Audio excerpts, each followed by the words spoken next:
안녕하세요. 올해 33인 여자입니다. 한 살 어린 남자친구와 1년 정도 연애하다 결혼 준비를 하는 과정에서 파혼했습니다. 주변 사람들한테는 그냥 이것저것 맞지 않아서 헤어졌다고는 했는데 어디에다 푸념이라도 하고 싶어서 이렇게 사연을 적게 되었습니다. 남자친구는 저와 대학 동기였습니다. 대학교 다닐 때는 그다지 친하지 않았고 얼굴만 알고 지냈습니다. 대학을 졸업하고 얼마 전까지 연락도 하지 않고 지내다가 작년 이른 봄에 우연히 다시 만났습니다. 친구와 제가 술을 마시고 있었는데 친구와 계속 연락하던 남자친구가 우연히 합석을 하게 되었거든요. 사회생활하면서 이리저리 치이다가 남자친구를 만나니 다시 20대 그 시절로 돌아간 기분이 들었습니다. 게다가 그날 이후로 남자친구는 오늘 뭐하냐, 밥 먹자, 영화 보자 등으로 계속해서 연락을 해왔습니다. 그의 적극적인 대시에 결국 저희는 사귀게 되었습니다. 저는 대학 졸업 후 일본으로 유학을 떠났어요. 어학연수로 떠났다가 본격적으로 공부를 해보고 싶어서 대학원까지 진학하기로 결정했고요. 졸업 후에는 한국으로 들어오려고 했는데 교수님의 추천으로 어쩌다 취업까지 하게 되었습니다. 그렇게 일본에서 몇 년을 머무르다 코로나가 터지기 얼마 전 한국으로 돌아와 재취업을 했습니다. 그렇게 다시 직장을 다니기 시작한 지는 2, 3년밖에 되지 않았습니다. 저희 집안이 경제적으로 아주 유복한 집안은 아니지만 그래도 제가 하고 싶다는 건 다 하게 해주신 부모님의 서포트가 있었기에 가능한 일이었습니다. 참고로 저희 부모님은 노후 준비도 다 되어 있으십니다.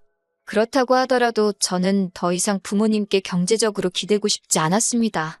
특히 결혼만큼은 제 힘으로 하고 싶었고요.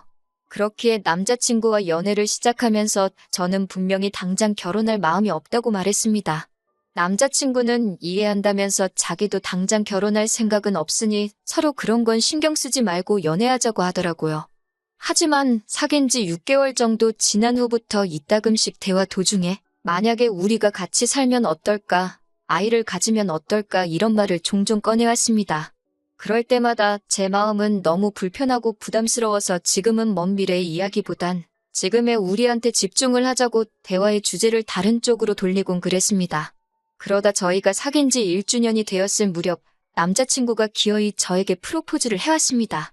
프로포즈를 할 만큼 나를 사랑하는구나 싶어서 기쁘기도 했지만 동시에 아무런 준비도 되어 있지 않은데 어쩌지라는 걱정과 우려도 되었어요. 결국 저는 남자친구에게 나는 아직 결혼할 준비가 안 되어 있다고 미안하다고 프로포즈를 거절했습니다. 그럼에도 불구하고 남자친구는 자기가 모아둔 돈도 있고 시댁에서 집도 해주실 거라면서 제발 다시 생각해보라고 하더라고요. 그러면서 장기적으로 봤을 때는 제가 연봉도 더 많이 받으니까 자기는 손해보는 거 하나도 없다고 부담 갖지 말라고 했습니다.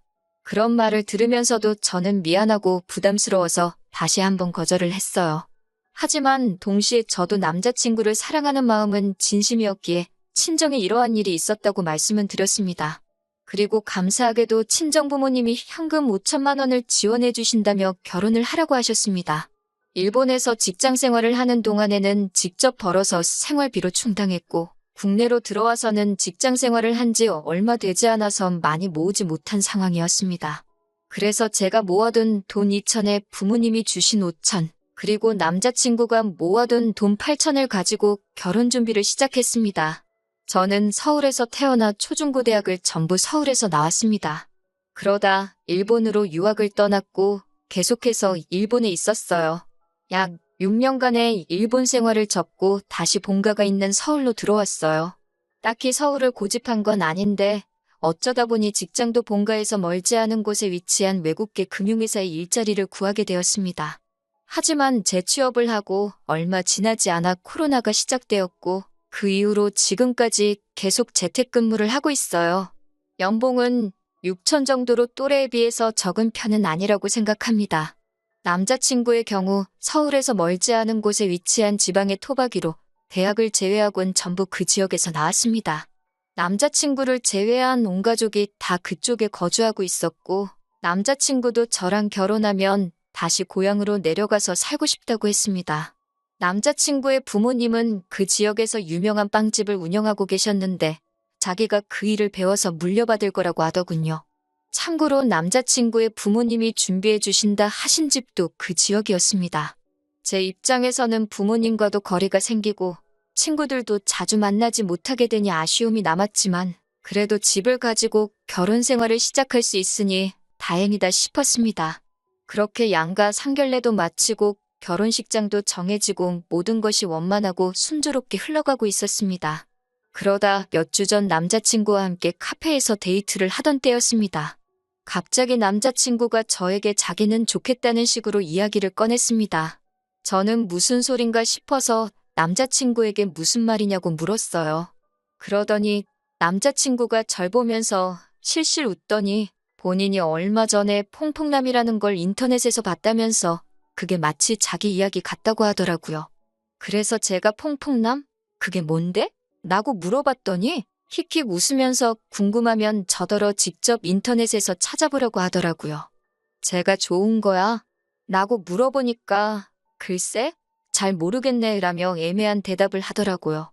카페에서 남자친구가 화장실 간 사이에 저는 퐁퐁남이라는 단어를 인터넷에 검색했는데 결과를 보고 순간 어이가 없어서 말이 다 안 나오더라고요. 과거에 문란하게 놀았던 여자가 연애 경험이 없는 능력 좋은 남자와 결혼하게 되면 그 남자를 퐁퐁남이라고 부른다는 거예요. 부들부들 떨리는 손으로 어쩔 줄을 모르고 있는데 화장실에 갔던 남자친구가 돌아왔습니다. 저를 보더니 왜 그러냐고 묻길래 좀 전에 한 말 진심으로 한 거냐고 물었습니다. 남자친구는 찾아봤냐면서 멋쩍은 듯이 웃더라고요. 그래서 제가 남자친구에게 자기는 내가 과거에 문란했을 거라 생각하는 거냐고 물었습니다.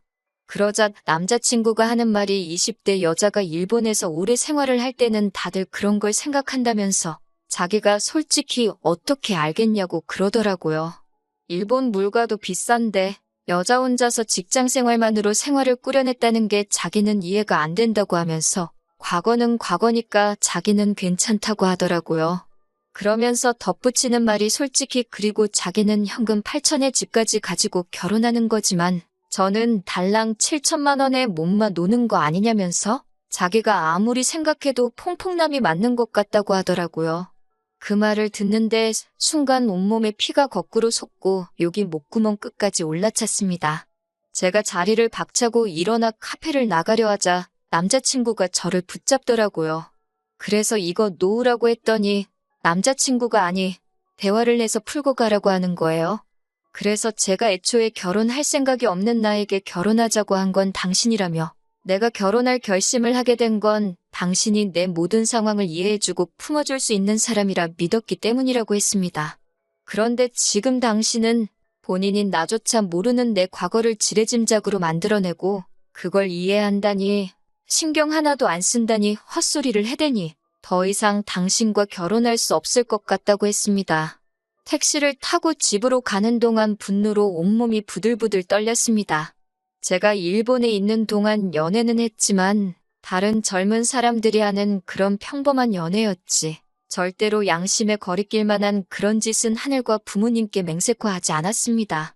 지금까지 남들보다 더 열심히 공부했고 더 치열하게 노력하면서 살았습니다. 그런데 남자친구가 저를 그런 눈으로 바라보고 있었다니 할 말이 없었습니다. 결혼한다고 했을 때 정말 기뻐하시고 축하해 주시던 부모님 모습이 떠오르면서 눈물이 걷잡을 수 없이 흘렀습니다.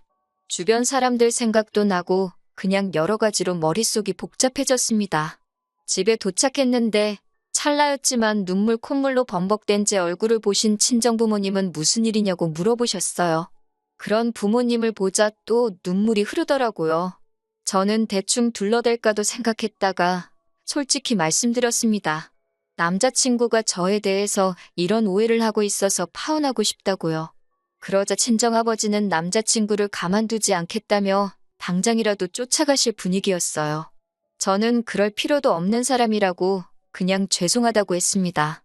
친정부모님은 제가 죄송할 게 뭐 있냐면서 차라리 결혼 전에 그런 인간인 걸 알아서 다행이라고 생각하라 하시더군요. 남자친구는 그날 이후로 하루도 빼지 않고 수십 통씩 전화를 걸어왔습니다. 제가 죽어도 받지 않고 있으니 집 앞까지 찾아와 자기가 잘못했다며 실수로 그런 말을 한 거라며 한 번만 용서해달라고 빌더군요. 그러다 나중에는 예비 시부모님께서도 연락을 해오셨어요. 그러면서 하신다는 말씀이 제가 문란하게 안 살았다고 하니까 믿어주긴 하는데 솔직히 당신들도 증거가 없으니 찜찜하긴 하시다고요. 그렇지만 제가 이 정도로 강경하게 나오는 거 보면 제 말이 맞긴 한 것 같다면서 제 말을 믿어줄 테니 적당히 이쯤에서 하고 얼른 둘이 결혼하라고 하시더군요.